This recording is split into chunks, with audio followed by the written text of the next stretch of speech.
The Inner Child, Part 4, Child Development and Cohesive Parenting.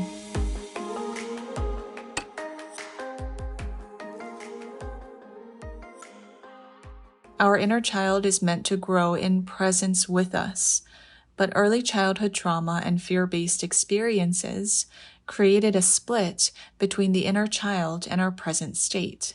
Most of humanity have abandoned inner children, simply because this is how modern society has raised us once the initial split between physical and emotional bodies has happened. The split of physical and emotional bodies leads to the split between our inner child and our present moment. The more we grow, the further the split between inner child and present moment becomes, because our inner child is always held in the power that it's given. And most of our inner children are given very little to no power, because we have built up barriers of limitation, unwanted energies, and disempowerment between us in our present state and our inner child. Our healing is about tending to the layers of disempowerment and suffering that we hold in between ourselves and our present state and our inner child, in order to invite and embrace the inner child into union with our present moment. This episode focuses on how we are nurturing our future children, with focus on how we can begin to shift our parenting styles or ways that we approach childhood development in order to shift how the inner child maintains its integrity and integration throughout a person's full life experience. Our society teaches us that our human/childhood development comes in linear stages, when actually expanded development can happen in more multi-experiential layers. This is where we are headed in terms of parenting and childhood development. So, for example, currently, if we have a 2-year-old in front of us, we would be holding that 2-year-old within a certain level of development based upon where we have been taught that a 2-year-old should be development-wise. This same thing happens every year of a person's life, usually until we finish high school or university, when we can finally begin making our own decisions.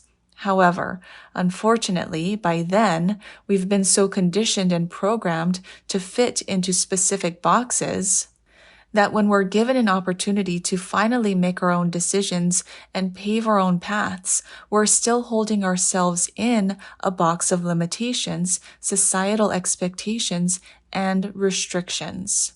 Something has to change for the betterment of inner child growth, and it begins very early. And some would argue that it begins with the parents even before conception. And it begins with the healing that the parents do within themselves, even before conception, which it always translates into the energy that they're then passing down. So it all starts with the parents, maybe even before the parents, it's all connected. But as the parents begin their own healing journey to step more into alignment, to connect deeper with their inner child, then the ability to witness growth of the children that they're bringing into this world will then all connect together. And therefore, child development, the ways that we raise children, will start to change dramatically too. Children must learn to embrace their inner relationship with themselves. Very early on, we're taught to separate ourselves from our feelings. For example, when children cry, adults tell them to stop and often discipline children for crying or misbehaving. What this does is it integrates a sense of separation between the child and their inner feelings, or it integrates a substitution between one lesser accepted feeling and one more accepted feeling, which only causes emotional confusion and turmoil. And depending upon how strict parents are with discipline, it often redirects the child's sense of feeling or emotion in order to adapt to their parents' feelings. Meaning, children learn to separate their own feelings in order to please their parents or even figures such as teachers. This, in turn, only pushes the inner child away further and further and makes other people's feelings more and more important. There are many other instances on many levels that occur in early childhood that split a child's inner feelings from their present moments due to external expectations, fear, or trauma. In other words, all these instances that split a child's inner feelings from their present moment also creates a deeper and deeper splinter between their emotional body and their physical body. So, what should be done instead? This is what we call cohesive parenting and childing. If a parent is so separated from their inner child, then they will always fall short in truly understanding what their child needs or wants. And instead, they will always assume that they know best for the child based upon their own needs and expectations and experiences as an adult. However, this action only solidifies that the parent is asking their children to meet their parental needs, not the other way around. But truthfully, it's not the responsibility of the child to meet the parent's needs. The responsibility of the child is to attune their own inner child and learn what their needs are as a developing child. Parental responsibilities include providing a safe enough space for the child to self-discover and attune to their inner child, not try to separate them. So often, though, parenting consists of this theme, which is that I am the adult and you are my child, and as the adult, you must conform to my needs. So, for example, when a child is crying, the parent tries to get the child to stop crying because the parent wants the child to stop crying. When a child does something bad, the parent disciplines the child because the parent thinks the child has done something bad. Now, there's a difference between bad behavior and good behavior, and we're not saying that you should not discipline a child when it's necessary, but we are saying that everything is connected. The minute that you separate a child from their feelings is the minute a seed is planted that often creates outcomes later in life in accordance to that initial separation. So what we would call bad behavior always stems from something much deeper, which is usually a need from the child that is not being met. But in a typical parent-child relationship, once a child is older and is misbehaving, the parent never thinks to feel into the inner child of their children to see where this bad behavior is stemming from. Instead, the misbehavior is disciplined in that moment from that specific experience or situation, which only separates the child more and more and more with their inner feelings. And so a deeper separation continues on between the child and as they grow older and their inner child. Cohesive parenting and childing means that a parent is able to be in alignment with their own inner child enough to understand the needs of their child's inner child. When we are babies, it is natural to cry. Babies are experiencing so many new and different things in such a small and vulnerable body, in such a big, gigantic world. And so crying is actually a very powerful way that babies begin to understand their environment. We know that crying is often concerned with different things. Is the baby tired? Is the baby hungry, sad, angry, frustrated, gassy? Are they colic? Are they in pain? There are so many interpretations when it comes to a baby's cry. And as the parent, we're often unable to pinpoint what the needs of the baby are at first. But this is also where a powerful period of understanding each other comes to fruition if parents are patient and willing enough to try to understand their babies. The same thing can be done between parents and new furry family members, such as puppies, for example. There's always going to be a period of transition, acclimation, and adjustment, where you're getting adjusted and acclimated to your baby or your puppy, and they are getting adjusted and acclimated to you.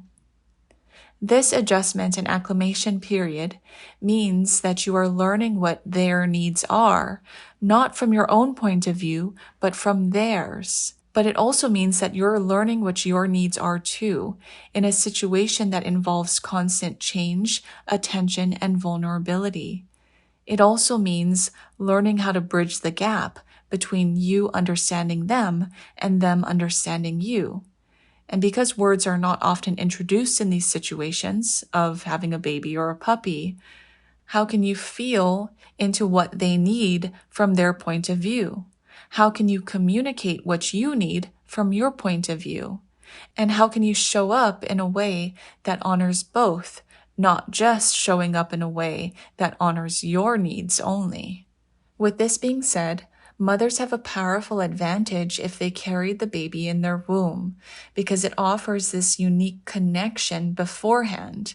However, the same energetic connection can also be cultivated for to-be mothers when it comes to a baby or a pet even that is coming into their lives that they did not carry themselves, because energies can still be intertwined in very unique and adaptable ways beforehand, before the experience. This deep connection over the period of days, weeks, months, sometimes even years, is not just about carrying a baby or connecting to their energy, but is more so about developing an energetic exchange between two living things. There can be so much that occurs in the preparation between mother and child, or parent and child, or parent and pet, in the months and even years of preparation that prepares the mother or parent for understanding their child or their baby or their pet more closely when it emerges into their life or when it's born. This is what you would call mother's intuition for the most part. In the womb space, however, some very magical things happen. All parts of the baby are connected in union with the mother. Baby and mother are one. This union or deep connection can continue to strengthen and weave a very beautiful relationship outside of the womb when the mother is able to continue cultivating this deep connection between her inner child and her child. So this goes back to what we said in the beginning regarding how important it is for parents to really do the work, the healing work beforehand, even before conception, so that they can have or cultivate that sense of connection throughout the gestation period, throughout the preparation period, throughout the beginning period, even before the child or even a puppy is brought into their experience. On the other side, fathers or partners are never excluded. They play a very important role pre-birth or pre-invitation to. Their role is protective and foundational. They hold up the masculine powers of creativity, while the mother holds up the feminine powers of creativity, so that a blend or union of both may be integrated within the child. Masculine pillars of creativity are foundation and strength. Feminine pillars of creativity are adaptability and softness. Together and balanced, they are the integration of strength and softness and foundation and adaptability.